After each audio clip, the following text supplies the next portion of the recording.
وہ ہے oral sex کا ایشو، جس کی مختلف شکلیں جو ہیں وہ معاشرے کے اندر رائج ہیں، کچھ صحیح ہیں کچھ غلط ہیں۔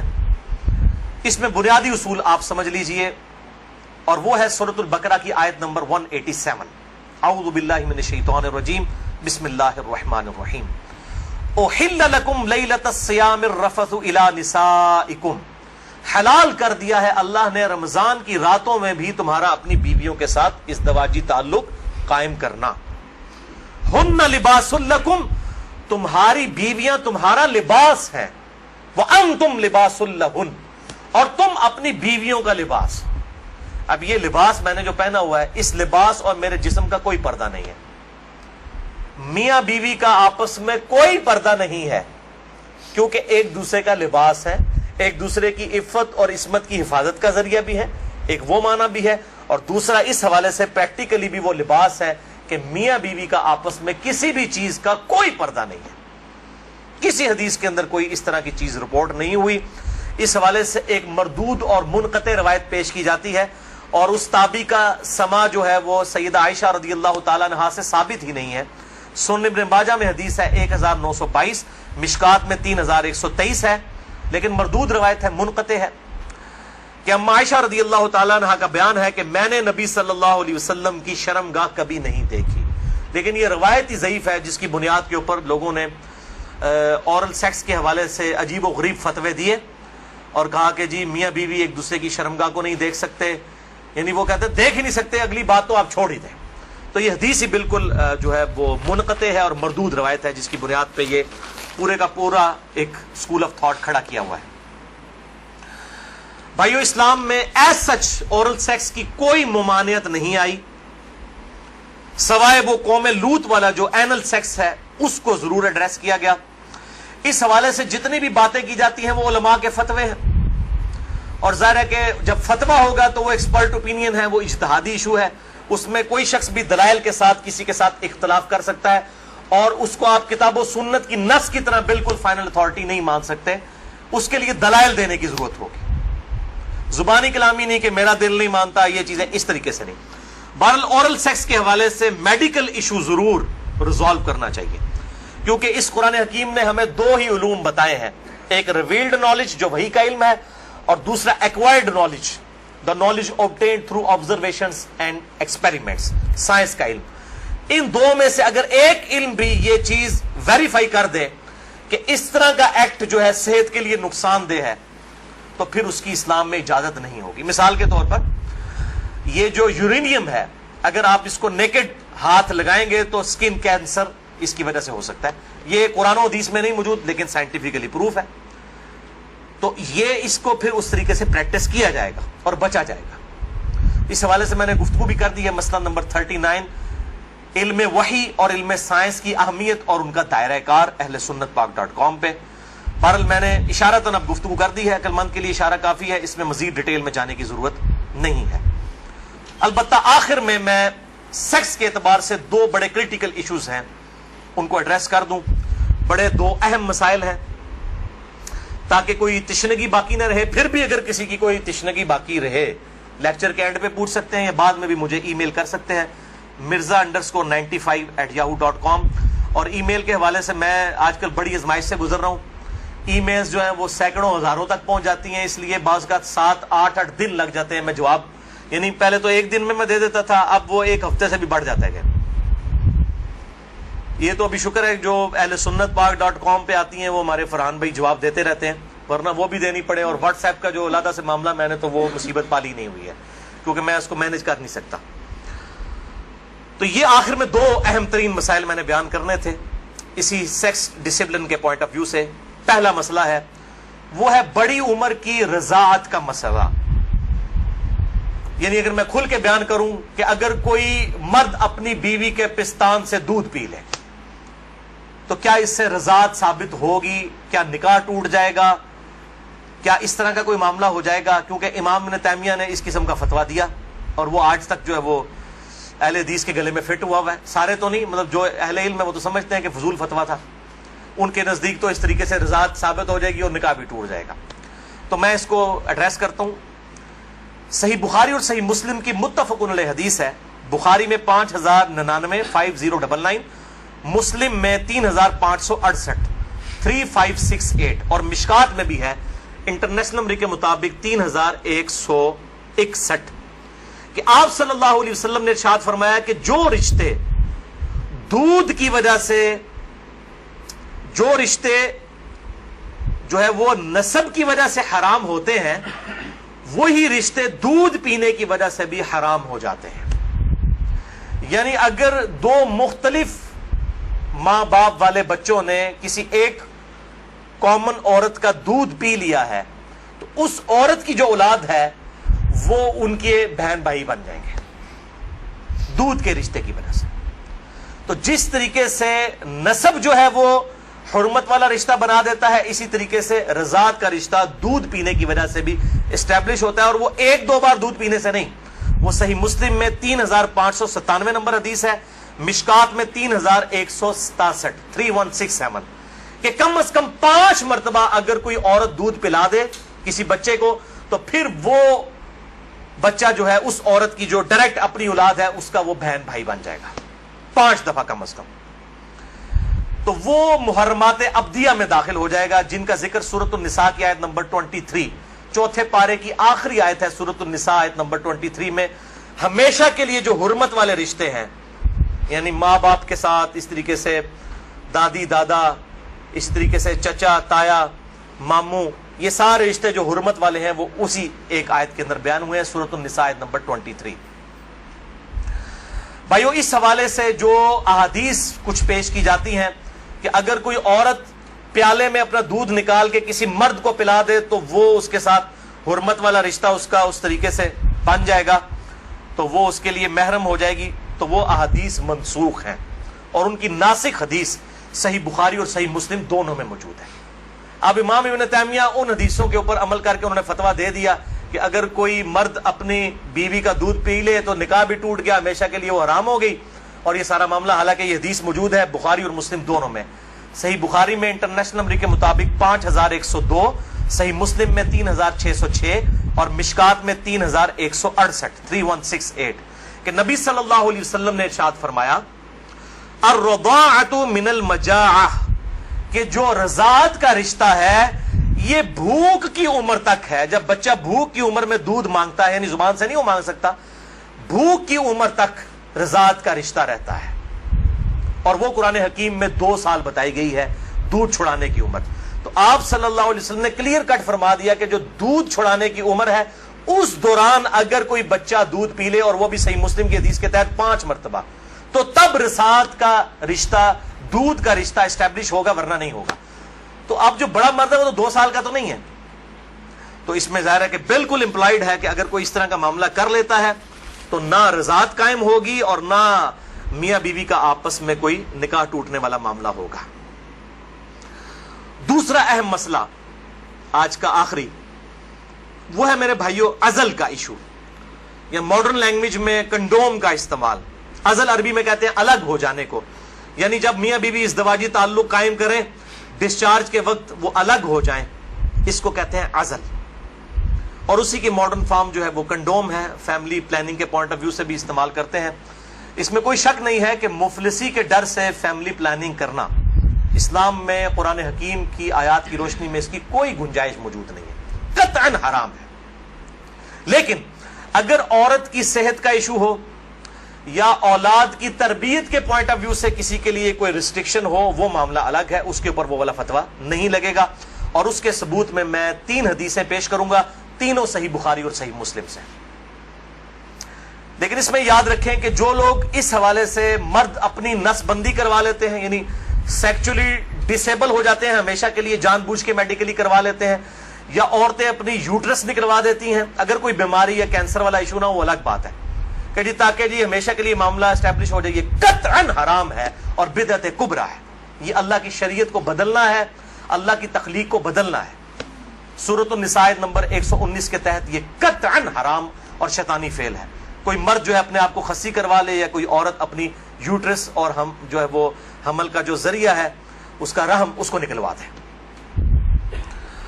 البتہ عزل جو ہے اس کی اجازت ہے. اس کانٹیکسٹ میں 3 حدیثیں ہیں, تینوں بخاری اور مسلم سے. پہلی حدیث صحیح بخاری میں 5208, مسلم میں 3561 اور مشکات میں 3184 ہے کہ جابر بن عبداللہ کہتے ہیں رضی اللہ تعالیٰ عنہ کہ قرآن حکیم نازل ہو رہا تھا اور ہم اپنی بیویوں کے ساتھ عزل کیا کرتے تھے. اللہ تعالیٰ نے قرآن حکیم میں اسے منع نہیں فرمایا, اور جب نبی صلی اللہ علیہ وسلم کو ہمارے بارے میں خبر پہنچی کہ ہم عزل کرتے ہیں, یعنی بیویوں کے ساتھ جب صحبت کرتے ہیں تو ڈسچارج کے وقت الگ ہو جاتے ہیں تاکہ اولاد نہ ہو, تو نبی صلی اللہ علیہ وسلم نے بھی ہمیں منع نہیں فرمایا. نبی پہ تو واجب ہوتا ہے منع کرنا. اور یہ جابر بن عبداللہ وہ ہیں جو 74 ہجری میں فوت ہوئے ہیں.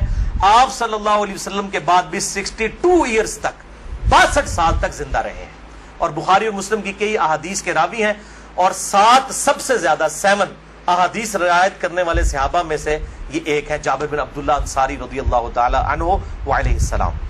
تو وہ کلیئر کٹ کہہ رہے ہیں نہ قرآن میں اس کی حرمت آئی, نہ نبی صلی اللہ علیہ وسلم نے ہمیں عزل کرنے سے منع کیا. دوسری حدیث بھی بخاری اور مسلم کی متفق علیہ حدیث ہے.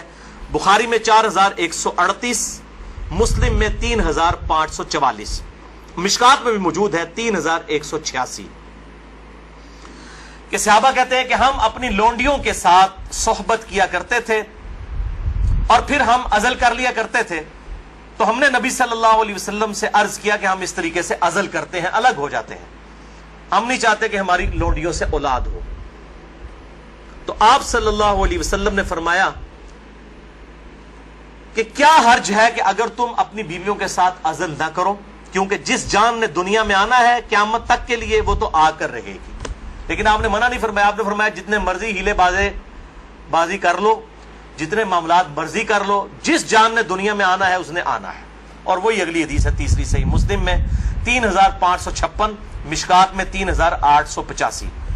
ایک صحابی نے عرض کیا کہ ہمیں یہ چیز ناپسند ہے کہ ہماری لونڈیوں سے اولاد ہو. تو آپ صلی اللہ علیہ وسلم نے فرمایا کہ پھر تم اپنی لونڈیوں کے ساتھ عزل کر لیا کرو. اس حدیث میں ہے کہ آپ نے خود کہہ دیا کہ کر لیا کرو اگر تم چاہو.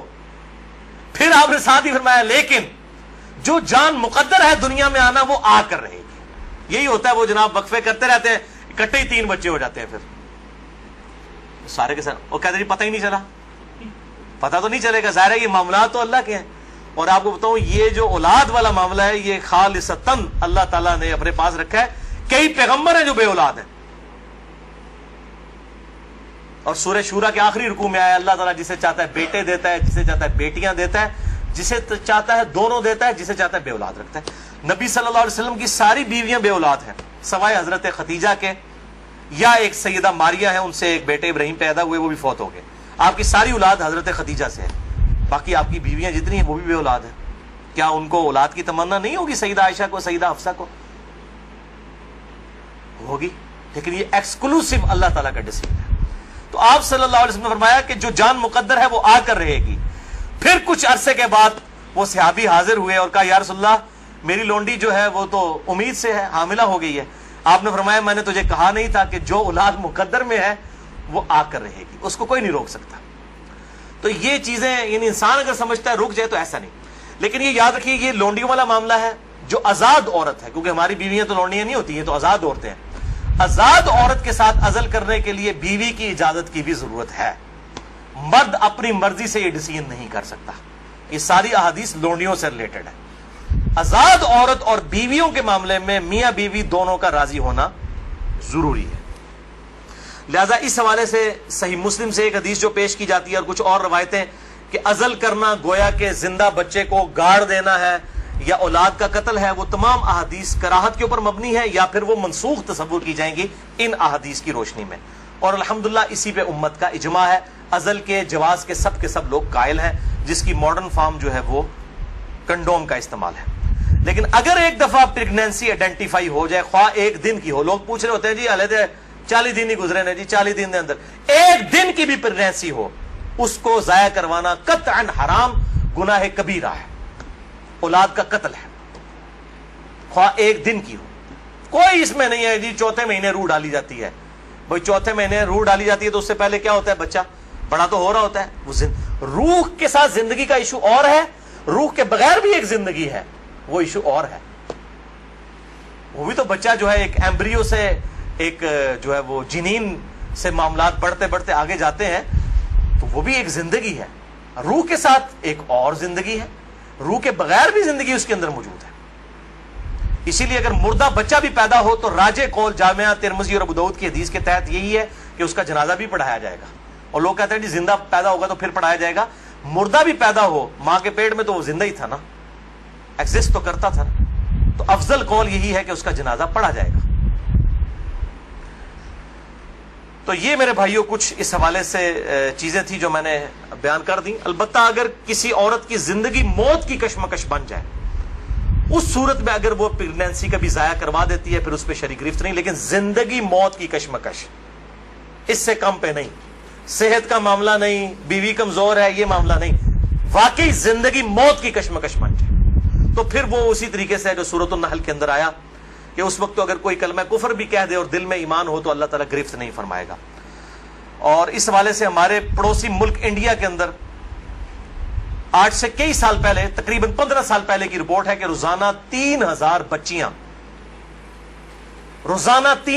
بچیاں ماں کے پیٹ کے اندر ہی پریگنینسی ان کی ضائع کر دی جاتی ہے جب یہ پتا چلتا ہے کہ یہ بچیاں ہیں۔ یعنی قرآن اگر کہتا ہے نا بچیوں کو دفن کرنا یہ گناہ کبیرہ ہے، تو یہ گناہ آج تک چل رہا ہے۔